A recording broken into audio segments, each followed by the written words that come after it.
Salve, amigos do Aposentado Rico, sejam muito bem-vindos aqui a mais um podcast, episódio número 30. Esse número é cabalístico, gurizada. 30 episódios, Alexandre. Quem diria, né? 30 episódios. Coisa linda. E hoje um assunto bem interessante, né? Bem interessante. Inclusive, conta pra nós aí. Já estou aqui com o tema de hoje. Eu imagino que vocês devam já ter ouvido falar desse livro. Na minha visão, se eu tivesse que indicar um livro para vocês na vida, para quem quiser saber mexer com dinheiro, essa é a indicação. Tem muitos outros, evidentemente, mas esse aqui eu acho que seria o número 1, né, Alexandre? E é interessante que nós estávamos conversando agora, praticamente 80% do que a gente fala aqui, ou falamos nos 29 episódios anteriores, está dentro desse livro, né, André? Ele é o feijão com arroz que funciona para tudo. Basicamente, o que a gente falou aqui é uma derivação dos ensinamentos desse livro, né? E o que me chama a atenção nesse livro, especialmente, é a questão da simplicidade dele. Exatamente. Porque mesmo que você não entenda absolutamente nada de investimento, finanças, como lidar com dinheiro, esse livro, ele é muito simples e tu não tem como sair dele sem estar melhor em relação a dinheiro do que tu entrou. Não, e tem uma versão para jovens também, né, Exatamente, então eu quero até passar para o Júlio aqui, olha porque aqui, eu acho que vai pai ser muito novo, útil. né? Pai Esse fresco. aqui vai ser um dos primeiros livros do Lucas aí, Alexandre. Olha aí, ó. Depois do Gibi e tudo, né, Turma da Mônica e tal, não vai ser o primeiro, mas vai ser um deles. E aí para os jovens que querem entrar nesse mundo, né, talvez o outro é meio complexo, alguns termos aí que possa não entender, mas esse aqui ele dá uma simplificada e fácil de ler, dei uma folhada aqui, eu não tinha visto essa versão. Na verdade, ele é basicamente o mesmo livro, numa linguagem ainda mais simples. Pois é. Mais simples ainda. Ela tem uma pegada realmente mais para jovem, adolescente. Mas sabe que até o próprio ensinamento do livro original, ele... Depois eu vou contar o experimento que eu fiz com as minhas filhas, de 16 Sim. e de 9 anos. Sim. Depois eu conto. Tá. Deu para trazer ali para os jovens de uma maneira bem interessante. Não, e aqui só para contar para vocês, né, por que eu tô com esses dois livros, é que eu tinha comprado esse livro aqui para minha filha, né, e até tem uma dedicatória aqui, o pessoal tava gozando, né, daí eu botei assim no final, vê se lê, né, obviamente que ela não leu, né, e aí eu encontrei essa versão, então agora... Vê se lê. Agora essa aqui eu tenho certeza absoluta que essa aqui ela vai ler, né, então... De novo, né? Casa de Ferreira, espeto de pau, né? Gurizada, tá aqui pra vocês. Boa. Vamos lá então, Momberger. Hoje a gente tem então uns tópicos ali, até te mandei durante a semana, né? Tu gostou e disse, gostei. Pô, vamos gravar esse sobre isso aqui que combina com o que a gente pensa, é o nosso, um dos mestres aí, né? É verdade. E vamos passar pra turma então os ensinamentos aí do Kiyosaki. Eu só queria chamar a atenção de vocês, evidentemente, pro nosso cenário novo, né?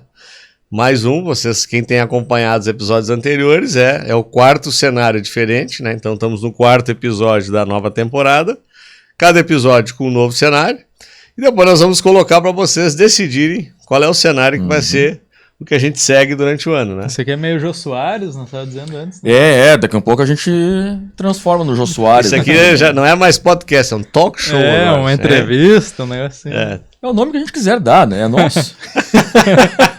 Nós que arrumamos esse problema, né? Mas voltando à questão da simplicidade do livro do Kiyosaki, tem um princípio básico no livro que, quando tu entende esse princípio, os outros são tudo derivações, né? Mas esse é o princípio básico e ele é um princípio contábil. Então o pessoal vai dizer assim, ih, meu Deus do céu, contador, coisa chata, né? Mas na verdade ele é um princípio extremamente simples, que é o seguinte, é o tal do quadrante, são os dois quadrantes que ele fala. Um da demonstração financeira e o outro do balanço patrimonial. Quem está escutando agora já vai se arrepiar, né? Meu Deus, a demonstração financeira, balanço patrimonial, não sei nem do que se trata. Mas é justamente a simplicidade, porque ele pega um pedaço de papel. O que é a demonstração financeira? Ele simplesmente risca ganhos, despesas. relaciona todos os seus ganhos, todas as suas despesas. Que na essência, o que é nosso plano, né? Lembra? Isso aí. Quando a gente falou de planejamento, né? Como é que funciona? Lá tem o orçamento e tudo mais. Claro que a gente até dá uma sofisticada, né? Nesse caso, a simplicidade é rei. Ele só escreve lá o que ele recebe e o que ele gasta, né? Isso. E o segundo quadrante, pega um outro pedaço de papel, que é o balanço patrimonial, tu divide em ativo e passivo. Para o pessoal entender, né? Ativo é aquilo que vai te gerar uma renda e passivo é aquilo que só te consome, né? Teu Exatamente. capital. E quando você entende a diferença entre ativo e passivo, aquilo que te traz renda e aquilo que te custa, aí é game changer. Então você pega, por exemplo, demonstração financeira lá em cima. Ganhos, despesas. Quando você tem ganhos maiores que suas despesas, o que acontece? Você tem recurso para comprar ativos. De preferência. Mas aí tem gente que compra. Mas sabe que é interessante essa tua colocação? Que assim, trazendo para número, né? Minha cabeça funciona com número. Então, assim. Tu também, né? Então aqui é o pessoal do número, né? O sofá do número. Tá bom, eu sou o emocional do grupo. Não, tu é o cara que nos coloca no lugar certo. É ali que eu olho, nem sei onde eu olho mais. É assim, então assim, ganho 10, gasto 7, luz, água, alimentação, moradia, sobra 3. Então, receita é os 10, despesas são os 7, os 3 é o que sobra, e aí eu vou investir. Posso comprar ativos, diz um ativo aí, Júlio, um pedaço de uma empresa. Vai aplicar numa renda fixa interessante. Uma aplicação financeira. E um passivo, eu trocar meu carro, eu comprar um celular, ou enfim, uma casa na praia, isso, né? Então, depende o celular, ele, de novo, né, tem bens que são ativos e passivos, né? Quando um bem se torna, que em tese é um passivo, se torna um ativo. Quando através dele tu consegue fazer dinheiro. Sim, sim. Exemplo básico, né? Carro é um passivo, se torna um ativo quando tu vira um motorista de Uber. Né? Porque aí tu vai usar o carro como instrumento de trabalho. Tu é um representante comercial, precisa te deslocar, precisa ter lugar para colocar amostras. O carro é um ativo. Porque quando é que ele se torna um passivo? Acho que quando tu compra um carro que tu vai conseguir gerar o mesmo que tu geraria com um carro inferior, né? Aí tu comprou um carro mais caro que vai gerar o mesmo. Isso. Aí é um passivo. Aí também tem um tema polêmico. Né? Por exemplo, dependendo da profissão que tu estás, tu aparece com um carro inferior, a leitura subliminar que o teu cliente vai fazer pode ser de não te valorizar o quanto tu mereceria ser valorizado. Né? Então, não que a gente concorde com esse conceito, mas é o que é. Né? A sociedade é assim. Ela faz essa leitura. Né? Mas aí, André, nós já temos uma armadilha dessa história, do ativo e passivo. Se a gente foge do arroz e feijão, o arroz e feijão é o quê? Casa na praia é passivo. Casa no campo é passivo. Ah, mas eu vou alugar quando não sei o quê. Eu já fico com o pé atrás. Vai alugar no verão quando era a hora de aproveitar. Aí a coisa já fica um pouco complicada. Comprei uma casa na praia para alugar. Ok, aí eu entendo que seja um ativo. Então, tem que só mas você entende como pode navegar entre ativo e passivo? Sim. Casa da praia, ótimo exemplo. Comprei só a casa da praia para o meu uso, passivo. Comprei a casa da praia para o meu uso e quando eu não estou usando, eu estou alugando. Virou um ativo. Ele é passivo, ativo. Né? E aí entra aquele conceito assim, digamos que eu tenho 12 meses no ano e eu pretendo usar 2 meses a casa. Certo? Eu vou ter 10 meses para aluguel. Naqueles 2 meses que eu estou usando, a casa é um passivo. Sim. E aí tu pode pensar assim, vou usar menos, né? Vou usar só 30 dias. Tu vai aumentar a capacidade de ela se tornar um ativo. Sim. Né? Então... Acho que a ideia é fazer ela no mínimo se pagar, né? A ideia é fazer se pagar. Então, eu tenho visto muitas pessoas que têm casa na serra, no litoral, casa que, não, que seja a segunda casa, digamos assim, ou a terceira, onde elas, através da locação por temporada, elas acabam conseguindo tirar o custo. Sim. Mas o que eu tô falando nesse caso, e o teu raciocínio, eu concordo com ele, mas é que a gente já começa a entrar nas desculpas aquelas. Ah, não, eu vou comprar a casa na praia, mas é que eu vou alugar também, e é aquela desculpa que nunca acontece e a casa continua sendo um passivo mas aí que tá, o ano Alexandre, inteiro, entendeu? Importante é o seguinte, nós estamos falando aqui exemplos de ativo passivo, ou só ativo, ou bens que podem se tornar ambos, mas nada funciona sem a demonstração financeira. Exatamente. Porque não adianta eu vou comprar uma casa na praia, daí eu vou tirar o custo dela, mas como é que está a tua demonstração financeira aqui em cima? A saída de dinheiro é maior do que o ganho? Não vai compensar muitas vezes esse passivo ativo aqui do outro lado. Aí tu tem um outro problema, porque o custo do dinheiro, especialmente no Brasil, é muito caro. Aí nós voltamos para aquele conceito que a gente falou no episódio da alavancagem, lembra? A alavancagem do aposentado rico, né? Então quem não assistiu, pessoal, procure aí nos episódios, vale a pena, porque aí o que acontece com a alavancagem? A gente usa recursos de terceiros, seja dinheiro, seja pessoas, seja tecnologia, conhecimento, qualquer coisa, para amplificar aquilo que a gente está fazendo. Mas isso sempre tem que ser menos do que vem desse outro lado. Então, alavancagem. Falamos de alavancagem de consórcio esses dias, né, Júlio? Sim. Tem vários exemplos com consórcio que se utiliza para tu comprar imóveis, né, com o valor do consórcio, quanto é contemplado, e o próprio imóvel acaba depois pagando essa parcela. Né? Então, ao longo do tempo, aí, 15, 20 anos, tu tem um imóvel pago pelo teu inquilino lá, né? Um Airbnb, alguma coisa assim. Não, mas e tem uma outra possibilidade quando tu quer transformar o imóvel em ativo. Ou seja, daqui a pouco tu vai comprar o segundo, terceiro imóvel como investimento. Mesmo que tu tenha o dinheiro, tem uma estratégia de utilizar com o consórcio como alavancagem, que tu consegue ficar com o teu dinheiro, comprar o bem, fazer o teu investimento, pagar a prestação do consórcio e ainda embolsar o dinheiro do aluguel. E os custos do consórcio está tudo dentro desse teu... Tudo dentro dessa estratégia. Né? Mas aqui nós já estamos escapando um pouco do tema e já estamos sofisticando. Aí... Né? Eu quero manter hoje a simplicidade. Né?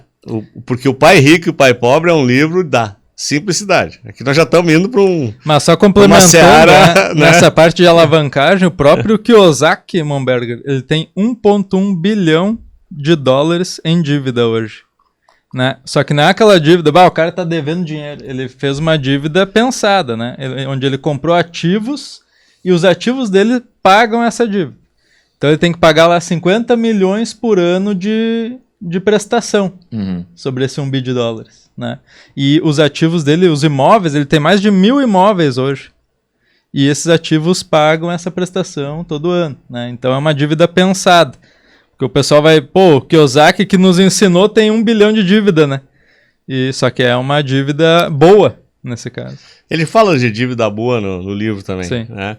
Mas eu acho que daí já uma parte, tipo assim, tem a simplicidade do livro e tem a parte avançada do livro. Né? André, eu acho que da parte simples, que eu quero trazer o assunto para o feijão com arroz, então a gente voltar para o início, né? Eu queria dar o exemplo, aquele que eu fiz com as minhas filhas, mas primeiro, tu quer contar pra gente a questão, o que é o pai rico e o pai pobre? São esses dois pais, né? É que é um livro tão popular, tão comum, que a gente já parece que todo mundo conhece, né? Mas eventualmente pode ter gente que não tenha tido contato com essa leitura ainda. Vê se lê, né? Vê se lê. A mensagem que eu deixei para minha filha.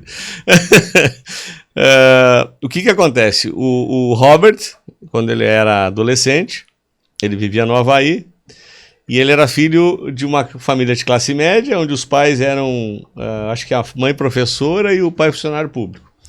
E não que eles tivessem dificuldade, era uma vida de classe média, sem nenhuma privação, mas também não tinham luxos, não sobrava dinheiro. E ele tinha esse amigo, né, o Mike, que era filho de um empresário, um investidor numa série de negócios lá no Havaí, e ele via que cada vez mais o pai desse amigo tinha mais coisas. Uhum. Daí ele fazia uma comparação, né? Dizia, olhava, pô, meu pai está parado aqui e o pai do meu amigo está aqui. E um dia ele pediu se ele não podia aprender com o pai. E o pai do Mike, esse topou virar uma espécie de mentor dele. E à medida que ele foi ensinando os conceitos, e o primeiro conceito do livro, inclusive, é esse que a gente está falando aqui, que é o conceito dos quadrantes, da demonstração financeira do balanço patrimonial, ele começava a fazer uma comparação do que acontecia na casa dele. Uhum. Daí justifica o título do livro, né? Pai rico, pai pobre. Uhum. Inclusive, o pai do Mike, que para ser o pai rico, ele era pobre. Se tornou rico. E o pai do Robert, que era classe média, sempre ficou classe média. Uhum. Então esse cara sempre ficou aqui. Esse veio daqui e através do conhecimento ele conseguiu trabalhar para se tornar uma pessoa rica. É interessante, André, me corrija se eu estiver errado, falou de conhecimento. O pai pobre, no caso, o pai biológico do Robert, tinha muito mais conhecimento acadêmico, né? Ou seja, com doutorado. Não, como é que era? Exatamente. O pai do Robert não sei se tinha doutorado, mas mestrado. Era uma pessoa inteligentíssima. Altamente instruído. Altamente instruído, assim, inteligentíssima. Pessoa, tanto é que ele menciona muito isso, que o pai dele era um exemplo de conhecimento de uma forma geral, né? E o pai do Mike não tinha estudado, não sei se fez faculdade. E não tinha tanto conhecimento teórico, né? No entanto, ele tinha um conhecimento prático de como ganhar dinheiro. Nas escolas não se ensina, até hoje, né, muito sobre dinheiro. Não se... Então, na verdade, todo o conhecimento do pai do Robert ali sobre dinheiro acabava que não tinha muito, né? Nem nos Estados Unidos ensinam, né? Na verdade, a diferença da família americana para a nossa é que lá eles aprendem alguma coisa em casa. As famílias ensinam alguma coisa sobre dinheiro. Aqui no Brasil, nem as famílias ensinam e nem a escola ensina. E lá, qualquer deslize financeiro, o estrago não é tão grande, não é tão grave quanto aqui, né? Lá dever cartão de crédito é uma coisa. Menor, né? Claro que machuca também, mas aqui é desastre total, né? E lá tu até tem um pouquinho de margem para fazer besteira. Aqui é perda total, Aqui né? é perda total. Mas eu acho interessante, André, já que tu falou a questão o pai rico e o pai pobre, a diferença entre eles, né? Isso é uma preocupação. Esse livro, eu tive contato com ele há muitos anos atrás, e até eu estou pensando em reler ele pela 10ª vez, talvez. Ele... Tava no lixo, inclusive, né? Essa história é engraçada. Lá em San Diego, eu fui levar o lixo do condomínio. Uhum. Aí eu olhei do lado e algumas pessoas, tem do lado do lixo, tu coloca algumas coisas ali, já encontramos TV, geladeira, cara. Eu olhei uns livros. Quando eu olho, tá a versão original do Pai Rico, Pai Pobre, em inglês, óbvio, né? E eu olhei, gente, isso aqui tá no lixo, não é possível um negócio desse. Guardei, tá lá no meu storage, me esperando, né? E então faz parte da minha vida financeira há muito tempo. E eu sempre me preocupei, como é que eu vou ensinar às minhas filhas juros compostos? Tem aquela frase, né? Dizem que é do Einstein, ninguém até hoje provou, né? Não, é dele. Juros não se paga, juros se recebe. A 8ª maravilha do mundo. 8ª maravilha do mundo. Então, juro composto, o juro em si, é uma arma muito grande de conquista ou de destruição. Né? Utilizar a favor ou que alguém utilize contra Então, juro não se paga, juro se recebe. Aí eu transformei isso numa arma de conquista. Eu pensei, como é que eu vou colocar os ensinamentos do Pai Rico, Pai Pobre para as minhas filhas? Uma tem 16 anos, a outra tem 9, quase 10. E eu pensei, o que elas gostam? Elas gostam do bis, chocolate. Aliás, quem não gosta daquilo, né? E é impossível comer um só É, naquele não, negócio, né? vai a caixinha rápida, Pô, né? tu sacaneou tuas filhas, né? Aí, né, É. eu queria fazer a tentação. Botou- é, É impossível comer um só, né? Tu vai ensinar juro composto com uma caixa de bis. é possível gastar R$1 só, né? É. E aí, o que eu fiz? Uma gosta do bis branco e a outra do bis preto. Eu comprei uma caixinha de bis de cada cor e eu sentei com elas e coloquei, ó, olha, aqui é o seguinte, vocês vão ganhar 8 bis Uhum. De largada, de assim. largado, tá aqui o capital de vocês. Aham. A cada dia eu vou olhar para a caixinha de vocês e para cada 4 bis, vocês vão ganhar 1. Então, pô, Tá. o banco aqui pagando 25%, juro bom, né? Ao dia, né? Então, assim, se vocês quiserem comer tudo agora, pode comer. Agora, se tiver a cada 4, ganha Amanhã mais 1. tu ia, se mantivesse os 8, tu ia botar mais 2 Né? amanhã. O que eu fiz? Deixei ali, deixei à vista, né? Essa empresa aí tá pagando mais que pirâmide, Porra. Júlio, hein? Quero investir. Eu só, calma que já vai ter o final. Aí o primeiro dia, eu olhei lá, tinha 8, não comeram, cada uma ganhou 2, e elas já ficaram contentes que tinham 10. E assim foi indo. E aquela tentação, eu tinha que ficar à mostra. E aí eu notei que uns foram comidos, outros não. E a coisa foi indo, claro que tinha um prazo de validade, né? Senão eu não ia ficar... Tá, eu já tô curioso. Como é que termina essa história? Tio? Aí é o seguinte, Tu quebrou. eu não me lembro quanto tempo deu, era 15 dias, eu até estendi um pouco mais, mas eu já tava colocando uma caixa de bis por dia. Aí quebrou o banco. Elas gostaram do juro composto. Gostaram. Uma já tava recebendo 6 bis por dia e a outra tava com 4, se não me engano. E eu conversei com elas e tal, encerramos, e elas me perguntavam, quando que termina essa brincadeira? Elas queriam comer. Quando que termina? No dia que terminou, devoraram os bis. Consumiram o capital. Mas o que ficou claro ali? É o ensinamento do pai rico, pai pobre. Elas tinham o bis... Gente, cuidado para não virar uma loucura isso, tá? Uhum. Mas, olhando passivo e ativo, o que é quando eu compro uma caixa de bis? Poxa, eu comprei para comer, né? Não comprei para guardar. Sim. Até porque fica velho. O que eu consegui conversar com elas? Como o bis, enquanto ele foi encarado como ativo, ele estava funcionando para que ele desse bis para sempre. Então, se continuasse daquela maneira, ganhando 6 bis por dia, Se elas comer só os 6, elas sempre iam ganhar 6. sempre iam comer sempre iam ganhar. Então, elas chegaram num ponto onde o ativo delas, ele estava gerando O juro. o juro necessário. Bicho, 6 bis por dia é meia caixinha. E aqui entra um conceito interessante, Alexandre, que é quando tu consegue já transformar a renda dos ativos em benefício. Né? Quando é que tu já pode te pagar, digamos assim? Né? Mas sabe Porque já estavam ganhando 6 bis. Eu já posso me dar o direito de comer um bis aqui, porque eu já estou fazendo o meu estoque crescer. E aqui, André, a coisa mais interessante que eu escutei nesse experimento, nessas 3 semanas, que eu acho que foi o experimento, foi... uma delas veio falar comigo, pai, me ajuda aqui. Se eu comer... Quantos bis eu posso comer para que amanhã eu receba 3? Uhum. Ela já estava pensando, a vontade dela era comer tudo. Sim, óbvio. E ela olhou assim, me ajuda aqui. E aí a gente É olhou. que nem a vontade de gastar, né? É. Exatamente Não, isso. Então, ela viu ali, acho que ela podia comer 2 ou 3, não sei exatamente quanto. E esses aqui tu pode comer. Ela foi lá, comeu aqueles 2 e foi. O que eu deixei claro para elas? Filhas, o dinheiro serve para ser gasto.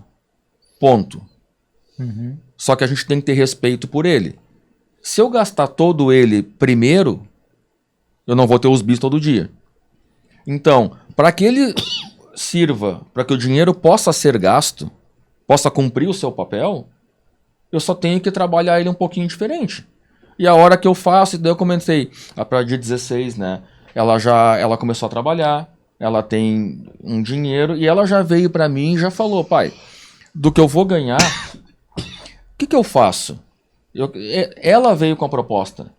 como ela ganha tudo em casa e tal, esse dinheiro serve para... As despesas básicas estão pagas, ela já decidiu. Eu quero esse valor, que é 66% do salário dela, ela quer guardar. E 1/3 dele ela quer gastar. E aí eu tô trabalhando com ela como é que ela faz um orçamento para isso. Uhum. É o próximo passo. Ela quer fazer a unha, quer comprar uma blusa, quer não sei Gi. Rapaz do Gasta. céu, eu tô com uma inveja de ti, Alexandre. Por quê? Tu não tem noção, tu não consegui fazer isso lá em casa. Eu já tô pensando nas duas irmãs, acho que tu já pensou se uma come todos os bis e a outra mantém todos. Eu achei que isso fosse acontecer. Aí uma ia dizer, não, eu te empresto um bis. Mas eu tenho o meu tema lá que eu tenho que fazer, já pensou? Já vai cobrar juros da outra. Já queria uma agiota dentro de casa. Mas o que é interessante, André, é que tudo tem o seu tempo, tá? Esse aprendizado legal, funcionou direitinho. Uma coisa que falta aqui no livro, que eu acho que é consistência. Ele explica, mas é assim, tu tornar isso parte de um hábito. Não só fazer né? uma vez, né? A Gi tem 16 anos agora. Como é que ela vai estar com 20? Eu não sei. Ela está sendo exposta às tentações toda Mas hora. eu acho, Alexandre, que esse tipo de coisa que tu tá fazendo agora, diga de passagem, gostei demais da tese, esse conceito ele fica. Porque ela vai sempre lembrar. Porque a partir do momento que tu consegue fazer analogia com a vida real, como é que funciona, que é o que tu fez do ensinamento, né? Olha, isso aqui funcionou como um experimento com vocês, na vida funciona assim, dinheiro, papapá. A criança vai fazer a correlação e vai gravar isso. E ela sempre vai, no mínimo, se auto-questionar na hora de ter vontade de consumir. E se tu entende bem o conceito de ativo e passivo, lembra do episódio que a gente falou, né? Da cilada, né? Passivo mais ego. Então, quando tu consegue entender esse conceito, muito provavelmente tu não vai cair nas armadilhas. A armadilha do consumo é dureza, né? Na nossa época. Tá cada vez mais duro isso. E né? nós caímos nela, não vamos ser hipócritas aqui. A gente cai, né, nessas armadilhas muitas vezes. Né? Às vezes conscientemente, às vezes nem tanto. A diferença é que, assim, a gente cria uma casca, né? E aí começa a pensar, não, peraí, isso aqui não faz tanto sentido. Eu sempre uso o exemplo, uma pessoa que a gente conhece, que tinha plena consciência de que um Porsche, não sei que modelo lá, custava R$3.000, R$3.500 por mês em despesas, em desvalorização, em tudo. E essa pessoa estava consciente, estava ok com isso. Show de bola. Então essa pessoa, 3.500 por ano dá R$40 mil. Essa pessoa estava ok em gastar 40 Mas, mil Alexandre, por ano. em qualquer tipo de coisa na vida, tu pode fazer a maior extravagância que for. Se ela estiver dentro de um contexto de orçamento teu, que não vai fazer a menor diferença, não tem mal nenhum em fazer. Para essa pessoa, até onde eu sei, não é que não fazia diferença, mas a pessoa optou por, ok, 3.500 era só para ter o carro, não é pagar a prestação, não é isso, né? Então, ok, para a pessoa tava consciente. E onde é que está o erro aqui? Aonde está o erro? Se tivesse que pensar no erro. É a pessoa que compra o Porsche e esse 3.500 ela está tirando do balanço, da demonstração financeira dela. É verdade. Aí ela está cometendo um erro mortal. É o mesmo caso daquelas famílias onde gastam R$3.500 em restaurante e esse 3.500 faz falta na entrada. Sim. Então é a mesma coisa. Sim. Né? Uau. Só que um tá sentado num carro e o outro tá sentado num restaurante. A maioria das pessoas tem o poder de gerar dinheiro, mas não de gerir dinheiro. Nossa, né? é uma frase boa. E aí o cara ganha 5 mil por mês, gasta 5 mil. Daí ele diz que quando eu ganhar 8, Alexandre, aí eu vou ter uma folguinha. Só que quando ele ganha 8, ele gasta 8. E aí ele vai mirar nos 15 e nunca vai sobrar, né? Porque ele não tem a parte do gerenciamento do dinheiro. Né? Lembra da semana passada? Qual é que foi o ensinamento básico? Fazer dinheiro, guardar dinheiro, investir dinheiro. Mas aí, Júlio, olha só, uma coisa que eu falei pra minha filha, eu disse pra ela, esse dinheiro que tu vai ganhar no teu primeiro salário é um dinheiro que tu nunca viu, essa quantidade. Né? E eu disse pra ela, uma coisa tem que entender, aumento de renda dura 30 dias. Daqui um pouco a régua dela subiu e já vai ser, ela ganha, sei lá X ganha 10 de mesada, vai começar a ganhar 100 do trabalho dela. Em 30 dias, 100 já é a régua dela. Sim, mas, Júlio, isso que tu falou é interessante. Se ela segue o ensinamento básico desse livro, tanto faz se ela ganha 10, 100, 1000 ou 1 milhão. É aquela história. Entra tanto, sai tanto, o que sobra uma pequena parte vai para passivo, que eu acho importante sim, e a grande parte vai para ativo. E aí retroalimenta. Daí eu falei pra Gi, daqui um pouquinho, Gi, imagina quando tu estiver lá na faculdade, ou morando sozinho, ou alguma coisa assim, olha só, tu vai ter o dinheiro trabalhando pra ti enquanto tu dorme. E ela ficou assim, nossa. Os bis chegando. Os bis chegando do nada. Tu tá vendo que eu te falei que grava a analogia? E por isso que o ensinamento vai junto. Ela vai sempre fazer uma correlação positiva em relação a isso. E outra coisa legal, já evoluindo nesse conceito dos quadrantes, que eu adoro esse conceito do livro, que é a corrida dos ratos. Né? A corrida dos ratos, para mim, foi assim, é uma referência. Desde que eu li esse livro, acho que eu li no final da década de 90, já vai para mais de 20 anos. E eu passei a entender o conceito da corrida dos ratos, baseado justamente nessa loucura que tu acabou de falar, de gera dinheiro, mas não gere dinheiro. Né? Então, a corrida dos ratos é isso. O cara ganha 5, gasta 5. Vai para 10, gasta 11. Vai para 15, gasta 16. Vai para 20 e assim por diante. Ele vai aumentando o padrão de vida, vai aumentando o padrão de consumo de tal maneira que ele está sempre preso nessa corrida. E aí tem um outro conceito mais avançado no livro que eu adorei também, que é a corrida dos ratos de alta velocidade. Sabe quem é esse cara? É o cara que ganha 100 pau por mês de salário e consegue gastar 120. Bah.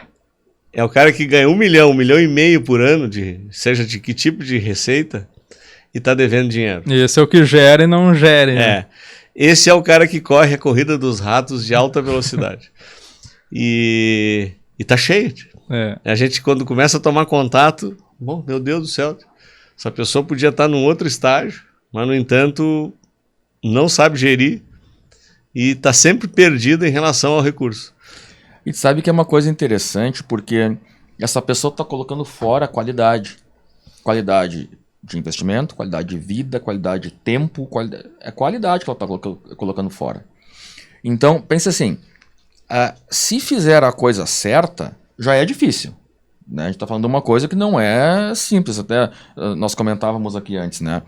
O Robert Kiyosaki aqui, ele ficou encucado com o que o amigo tinha e tal, e foi conversar com o pai rico, né? E ele começou a aprender coisas que dentro da casa dele, com o pai biológico dele, o pai pobre, já não fechava mais. Então ele ficou tipo um patinho feio dentro do ambiente que ele estava vivendo. Poxa, só eu que penso diferente aqui, né? É difícil isso. Ele teve ali um impacto, né? E agora, como é que eu fico? Poxa, todas as verdades que eu tinha aqui dentro, agora eu tô vendo que elas não são tão verdades assim. E ele fica diferente. Então é difícil a gente viver assim. Os nossos amigos, a minha filha, eu converso com ela e existem comportamentos das amigas que ela já olha assim, puxa, eu não vou gastar esse dinheiro todo assim. Eu quero gastar, ela continua gastando. Eu quero gastar de uma maneira que me dê mais qualidade. Não vou desperdiçar. Né? Só que vira um patinho feio. Vira um peixe fora d'água. Isso também é complicado. E aqui tem uma coisa interessante. Tem que cuidar para não ir pro outro extremo, né? De virar muquirana daí, né? Ah, sim, sim. Aí guarda tudo. Aí né? guarda tudo e aí vira uma retenção e aí carrega isso o resto da vida e é só acumulação, aí vira o avarento. Aí é diferente. Isso tem que cuidar, e uma das coisas que eu gostei de uma das conversas que eu tive com a Gi, onde ela me perguntou, pai, o que acontece? Eu falei pra ela, imagina que tu vai pro shopping sem nenhum orçamento na mente. Ai, que orçamento, essa palavra chata essa, né? Eu disse, filha, é um papelzinho que tu escreve ali, sei lá, eu tenho 500 pra gastar. Eu vou gastar 100 numa blusa, 50 num super lanche com sorvete, não sei o que, pá. Ou então na cabeça. Mas se tu entrar no shopping sem essa regra e o teu cartão tem saldo, não só desse mês, mas como do mês anterior... E o cheque especial que tu pode alcançar também, né? Eu acho que não tá liberado, mas nós já vamos... Foi bom eu tenho essa mesma regra, Alexandre, quando eu vou em cassino. É $50. Aí, ó. É. Né? Eu vou até perder os $50, porque eu sei que eu vou perder, né? É o custo para se divertir, o custo para se divertir. Muito difícil de sair de um cassino ganhando dinheiro, né? Então já, quando eu bater em $50 de prejuízo, eu saio. Tu sabe que é interessante isso. A gente já velho, né? A gente precisa ainda ter essas regras. Então é interessante porque bom, outra hora eu posso contar a minha primeira ida num cassino em Vegas, né? Foi interessante, mas tinha regrinhas. Aí eu falei pra Gi, se por acaso tu não encontrar nada que tu queira gastar e tal, pensa se tu não tem outra coisa que vai te dar prazer, ou se tu vai querer guardar esse dinheiro do mês ou coisa para aumentar um pouquinho o teu porquinho lá, tua galinha dos ovos de ouro. Mas o dinheiro foi feito para gastar. Então esses 500 que eu comentei aqui, eles, eu disse para ela, eu acho que devem ser gastos. Talvez se tu não comprar a blusa, de repente vai jantar com o teu namorado, com a tua amiga, ou não sei. Ou eu brinquei, compra um presente para mim, né? Mas é interessante porque se ficar avarento, como tu falou, aí não é seguir o pai rico, pai pobre. Não é isso. Então nós estamos falando de extremos. Gastar tudo é ruim, guardar tudo é ruim também. O tempo inteiro aqui a gente bate na questão do dinheiro ser um instrumento, né? E a vida plena de um aposentado rico, na minha visão, passa por experiências, né? O dinheiro, no fundo, obviamente que ele, através dele você constrói os ativos que vão te gerar o dinheiro muitas vezes, mas se tu não usar ele para viver experiências, a tua vida vai ser árida. E outra coisa, né, André? Não é... Isso aqui é interessante, Júlio, agora com o Lucas chegando, né? Eu conversei com a Gi, eu disse, quais são os ativos que ela pode comprar? Não vou conversar com ela sobre comprar pedaços de empresa e coisa, não é um momento certo, e ela não demonstrou interesse nesse assunto. Só que eu falei, falei pra ela quer fazer medicina na faculdade, ela quer ser uma médica. Eu disse, legal, vai começar agora um curso de enfermagem, que é o que a idade dela permite. Eu disse pra ela, quem sabe o teu dinheiro tu possa investir em ti mesma. Um curso, um equipamento, não sei, alguma coisa, eu não entendo nada desse negócio, né? Mas o que ela pode adquirir de ativos? Por exemplo, ela fazer um curso, e vamos supor que ela ganha 1.000. Ela, fazendo o curso, ela pode ganhar 1.500. Gente, é 500 a mais por mês para sempre. Não existe investimento maior que esse. E é uma escada, né? É uma escada. A partir do momento que tu for para o 1.500, muito provavelmente ele já vai ser alavanca para 2. Né? É difícil retroagir. Mas eu queria, só para ilustrar a questão da corrida dos ratos de alta velocidade, tem um cuidado que a gente precisa tomar para não sair da corrida dos ratos. O que é sair da corrida dos ratos? É quando tu tá com geração de renda passiva, não necessariamente com independência financeira. Ela não precisa ainda ser algo que você ganha mais do que você consome, mas ela vai estar já contribuindo para o teu processo de construção patrimonial. Mas você já está nesse estágio e toma algumas decisões para voltar para a corrida dos ratos. Né? O cara conseguiu sair e agora fez força para voltar. Eu sempre faço uma analogia. Vocês já viram aquele Toy Stories? Sim. Eu não me lembro qual dos episódios que o cowboy lá, o Wood, ele... Acho que é aquele que o dono deles já cresceu, já saiu de casa e ele vai dar os brinquedos. Uhum. E aí o único que ele vai segurar é o Woody, né? O resto ele vai dar tudo. E aí esses brinquedos vão para uma creche, alguma coisa assim, e essa creche é dominada lá por uma gangue de outros brinquedos. E aí ele vai para lá, ele não se conforma que os amigos estão indo embora, ele vai lá para ajudar os amigos.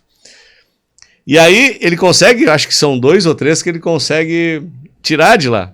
Ele sai lá daquele inferno que é aquela creche. E aí ele... mas nós não salvamos todo mundo.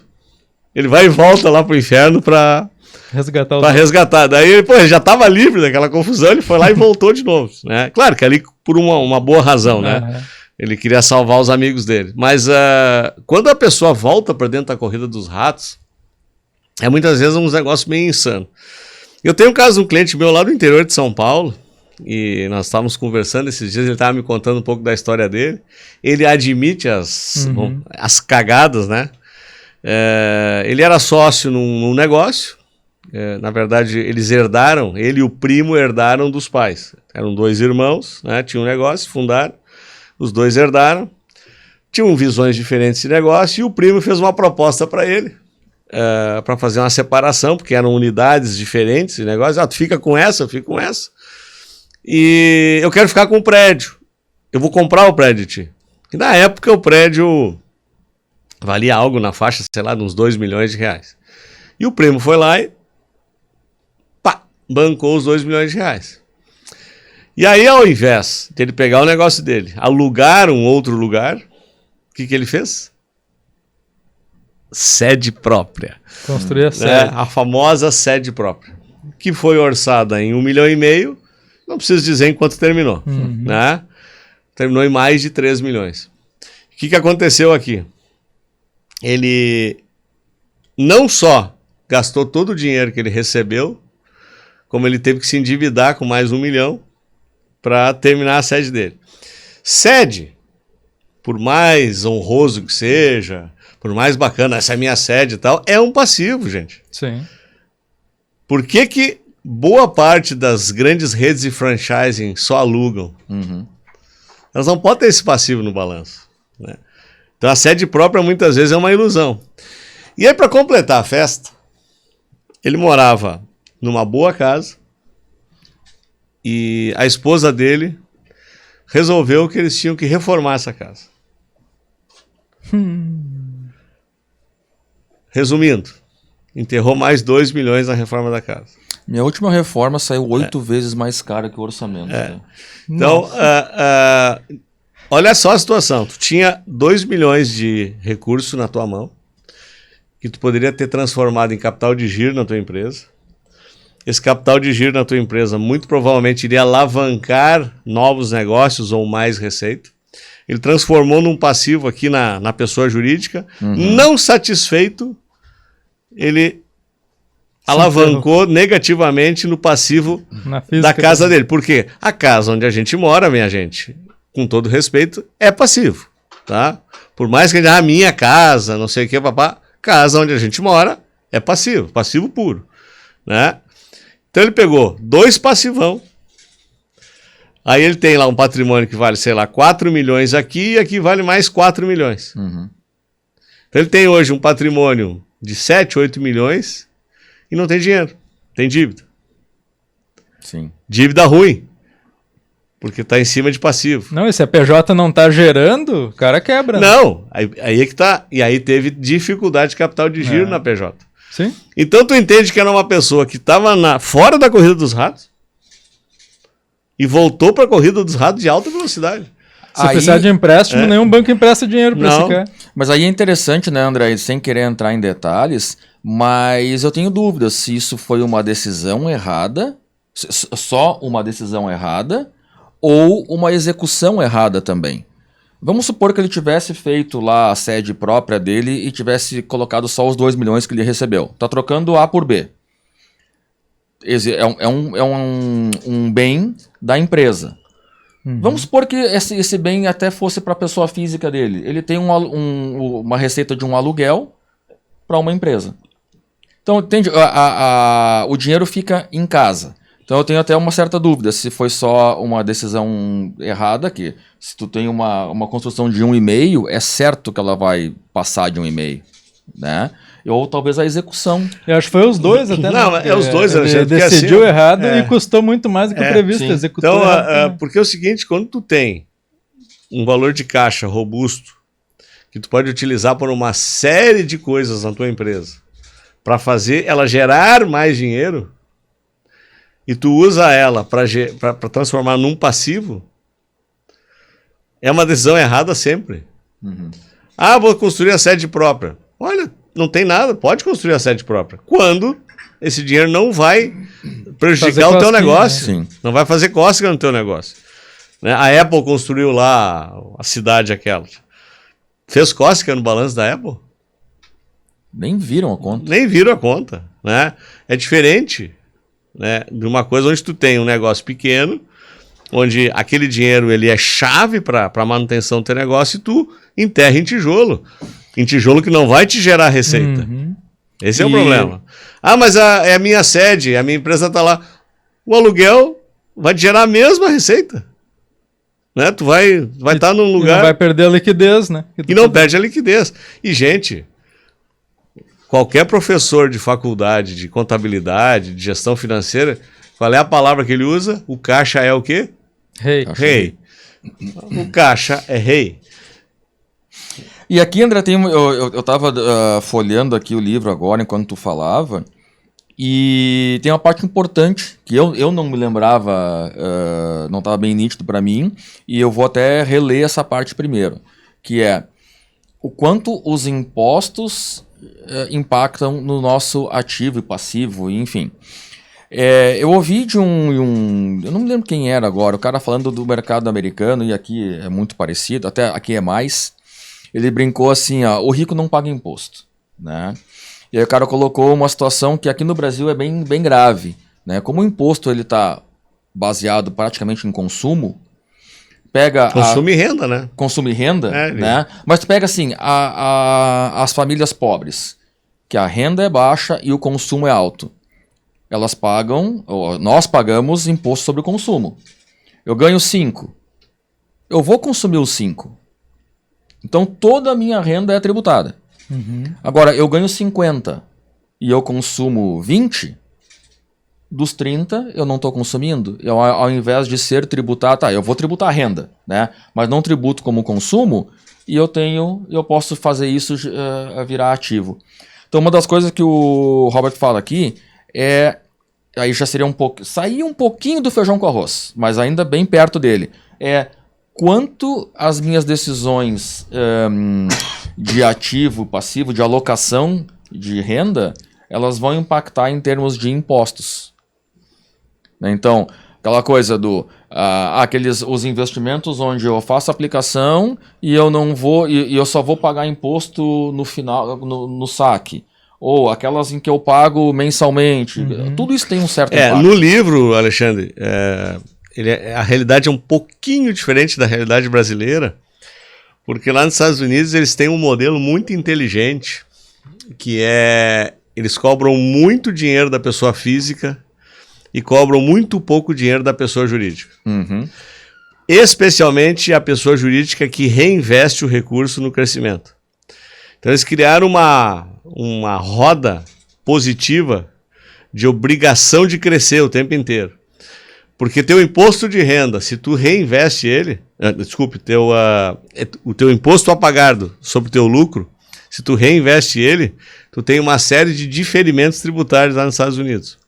No entanto, quando tu distribui ele para os sócios, tem tributação de dividendo. Então, sempre quando o dinheiro volta para a pessoa física, ele volta altamente tributado. Quando ele fica circulando na PJ, ele tem muito diferimento.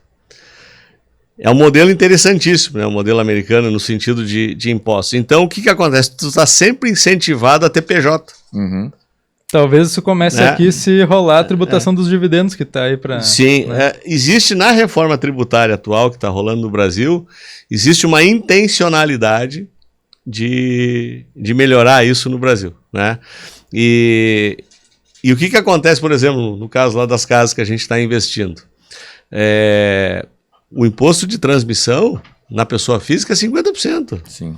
Se eu venho a faltar, a minha família vai tomar um pênalti de 50% lá no nosso investimento lá nos Estados Unidos. No entanto, se eu invisto através de uma PJ, é 10%. Uhum. Então tem uma vantagem tributária tremenda.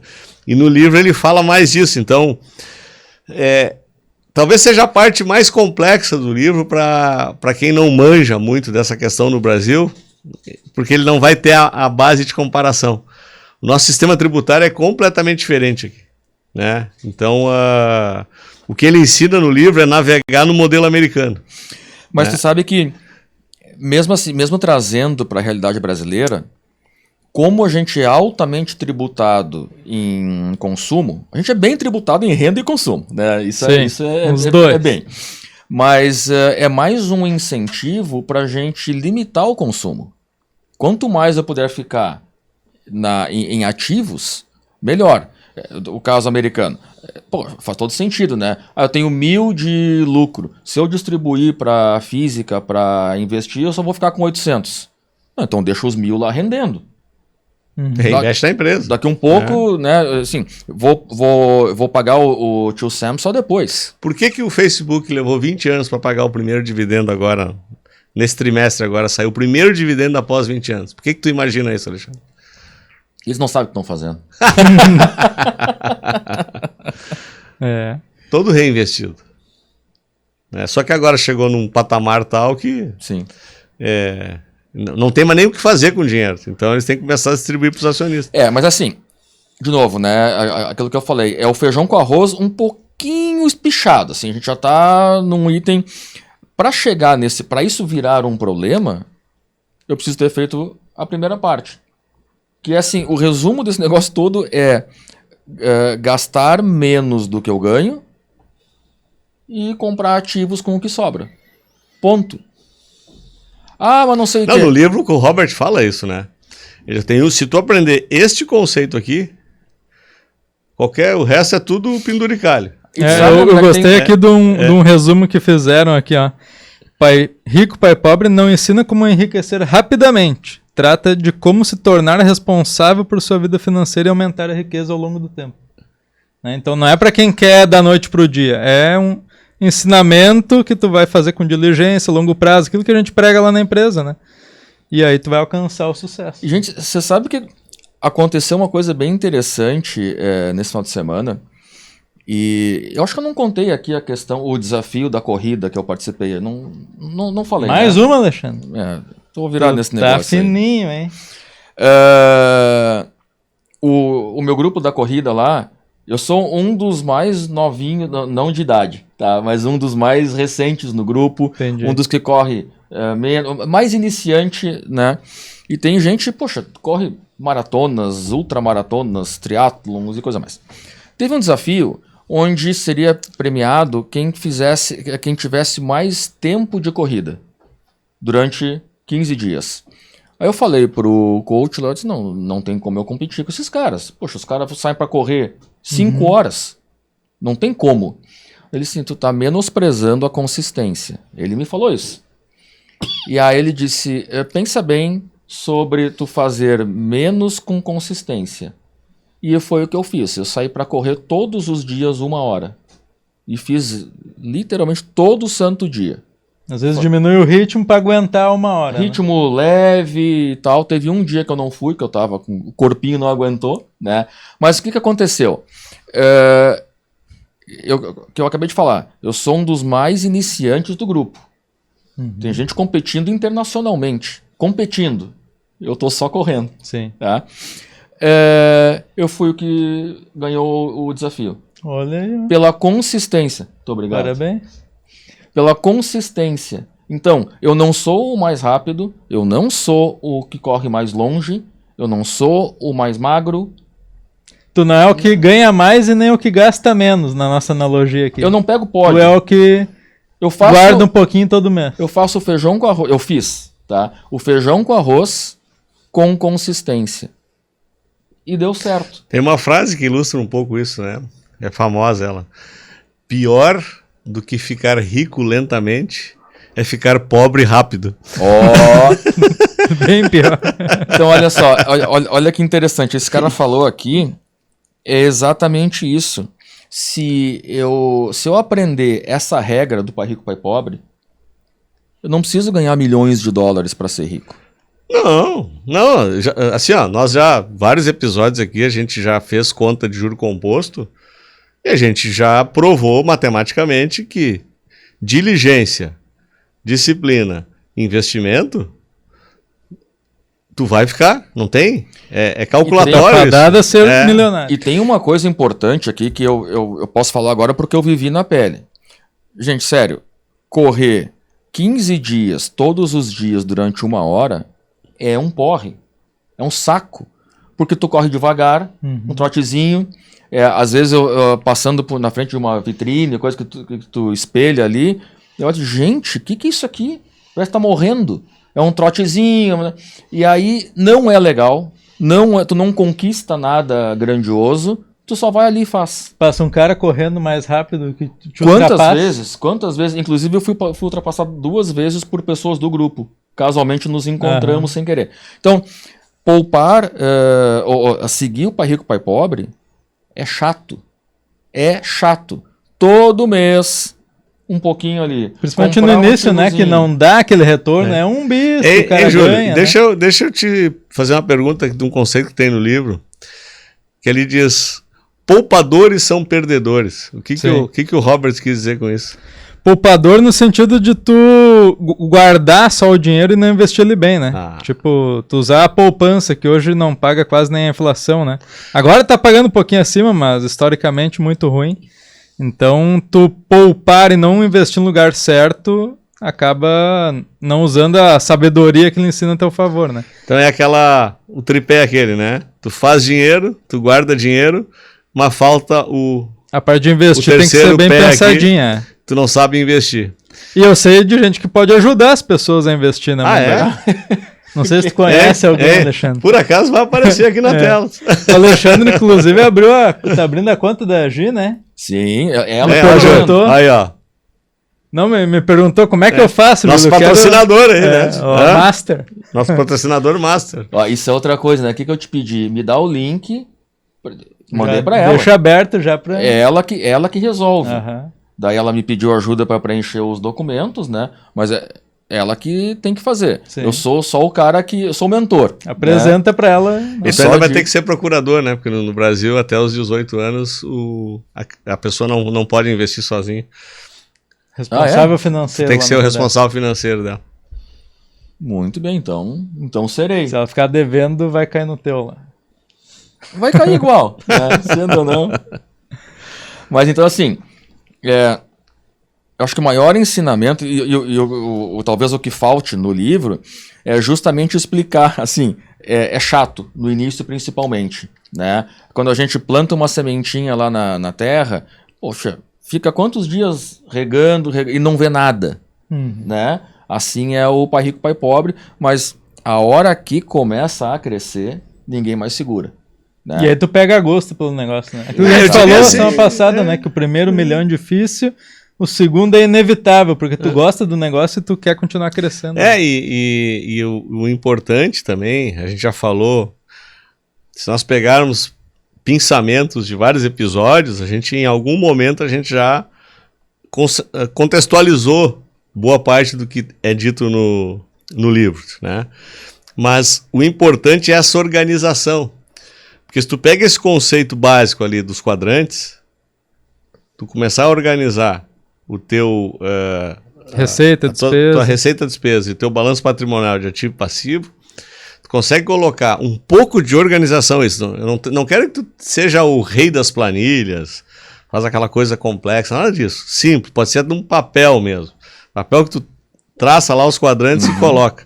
Começa a organizar isso e começa a olhar o trânsito entre os quadrantes, isso é que é o mais importante. Tem um capítulo no livro só dedicado ao trânsito entre os quadrantes. Quando tu joga a sobra para ativo, ou quando tu joga num passivo, o passivo te tira dinheiro lá do outro lado, porque tu vai pagar juros e tal, papá, aquela coisa toda. Quando tu começa a entender esse mecanismo, a partir disso, dificilmente tu não vai lá na frente te dar bem na questão de gestão financeira. Então, Fica o convite para o pessoal fazer esse exercício que ainda não faz, né? Exatamente. Porque menos de 10% da população faz isso. Até né? acho que nem Está sendo bondoso, Júlio. Nem é convite, né? É uma obrigação. Como a maioria que nos escuta é pai de família ou mãe de família, é obrigação a gente se preocupar em prover dessa maneira, né? E só pegar um gancho, sei que a gente está encerrando, mas tu falou o primeiro milhão é mais difícil. Eu ouvi esses dias uma brincadeira interessante, o cara disse que ele já está em busca do segundo milhão dele, né? Eu disse, poxa, parabéns, né? Não, é que o primeiro foi tão difícil que eu pulei. Já foi em busca do segundo. Eu não consegui no primeiro, eu já vou direto pro segundo. Me disseram que o segundo era mais fácil, então eu tô indo para ele, né? Mas eu tenho um amigo que eu perguntei quanto é que falta para chegar no 1 milhão, ele disse 1.100.000. Tá devendo. Se esses dois estão na mesma turma, aí Isso é que nem aquela que tu diz assim, pessoal, tem uma notícia muito importante para vocês. Eu finalmente cheguei ao ponto que eu tenho dinheiro para não precisar trabalhar até morrer. Deve ser dizer, nossa, conseguiu juntar dinheiro? Não, vou ter que morrer na próxima segunda. Só dá até lá. Acho que com essa sessão e piadinha a gente encerra. Né? Agora já começou as bobagens. Vamos encerrar, porque aqui é só ladeira abaixo. A partir de agora é ladeira abaixo. Vamos fechar bem ainda. Muito bem, pessoal. Fechamos o episódio 30 do Aposentado Rico. Falamos hoje um resumão do Pai Rico, Pai Pobre. São conceitos simples, mas que quem segui-los é praticamente inevitável ter um sucesso na construção patrimonial, né? Então a gente recomenda muito a leitura desse livro. Eu trouxe inclusive o Pai Rico, Pai Pobre para jovens, né? Que se você quiser também contribuir na educação financeira dos seus filhos. Então acho que vale bastante a pena vocês darem uma olhada. Para quem não conhece, dar uma olhada nesse tipo de literatura. E lembrando que a gente está querendo a opinião de vocês em relação aos cenários. Vitor, joga na geral aqui só para nós mostrar, né? Estamos aqui, hoje é talk show. Né? Não gostei. Então já tivemos bancada de jornal, tivemos a mesa clássica, mas com cenário de sala. Vamos ver o que o Vitor vai inventar na próxima semana. Então, falando nisso, né? Nós temos o aviso, a gente dá uma paradinha na semana que vem por causa do carnaval. E na outra semana a gente para também, mas por um motivo, gente, muito justo. O nosso diretor de produção vai casar. Espera que eu vou dar umas dicas para ele. Vamos rever essa decisão. Então... Não, brincadeira. E aí ele vai estar em lua de mel, né, Vitor? Tá. Show de bola. Então dá tempo pro pessoal botar em dia os episódios, Momberg. Vai ter 2 semanas para botar episódio em dia. Acelerem aí, turma. E aí a gente retoma daí na volta da lua de mel do Vitor. Show de bola. Então é isso aí, pessoal. Muito obrigado mais uma vez pela audiência e nos vemos no próximo Aposentado Rico. Até lá.